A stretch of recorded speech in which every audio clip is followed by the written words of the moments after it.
Hello everyone, welcome back to Video Thursday. Here we are in 1922, the wine room as you can see. I'm going to walk you through our new wine list. The highlights will be everyday values and especially good values on Thursday night at Half Price Wine Night. Let's look at the list. So the first one I'd like to point out is the O'Rourke Peak Cellars. Dennis O'Rourke, longtime Edmontonian, looked for a slightly more genteel way to retire, moved to Lake Country and has actually opened up a great winery there, Peak Cellars. His Pinot Gris is absolutely extraordinary. It's got really rich flavors for a Pinot Gris. You're going to find apple and pear that really sort of pop out into your onto your palate. Squealing Pig, kind of a funny name, but it's got really clean, crisp citrus flavors. Look for lime and grapefruit that's going to pop out of there. The Amolo, this is the best Sauvignon Blanc you haven't tried yet. It almost drinks like a Sancerre, really clean, crisp, almost mineral flavors that you would tend to think of when you look at rocks in the bottom of a babbling brook. Cakebread and Rombauer, well, your favorites are back here at the Mayfair. So the Vieux Pin, that's a very interesting winery coming out of the Oliver area in BC.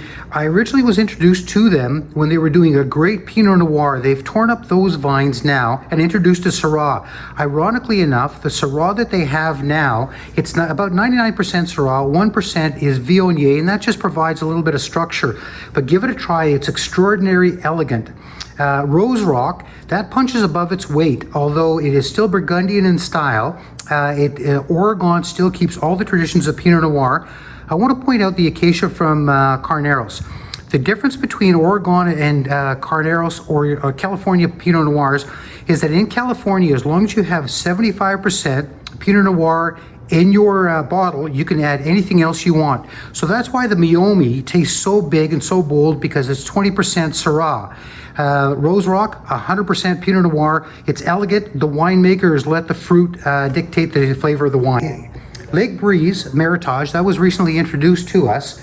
It's a Merlot, Cabernet, and Cab Franc blend. 10% Malbec in there, and that's for a little bit of the latent sweetness that you normally find in a Malbec. Very balanced tannins though. Le Vieux Pin, the Petit Rouge, you're going to find that it's Syrah, a little bit of Merlot, and Cabernet. If you picture a Châteauneuf-du-Pape and sort of the fruit end of the spectrum all the way down to the herbaceous green peppers, it's on the fruit end of that spectrum.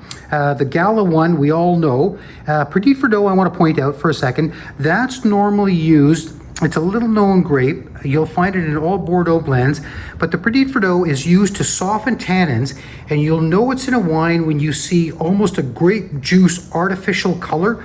That's Petit Verdot. Not often is it made on its own. Pyramima has a beautiful one. You'll see that coming on our list soon. So the Lucente from Luce, it's got that Sangiovese Merlot blend. It's got a beautiful structure to it. You can taste Tuscany in every sip of that one. Let it open for a little bit because it'll taste better. The Guigal, make sure that we decant this one for you. Coming out of that Rhone region, it is one of the most beautiful wines you'll try. Now the coloration you'll see, I've got it in orange. That means that the best values on Thursday nights at half price.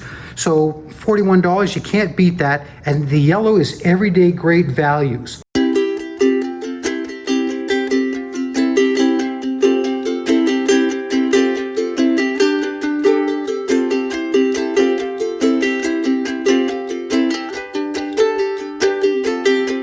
There we go. So that's sort of the highlights of the first version of the new wine list. You'll see wines being added every couple of weeks and some being sold out, and we're going to sort of let them fall off the menu. You know, keep watching for more videos and keep your eye on the wine list. It's ever evolving. Enjoy.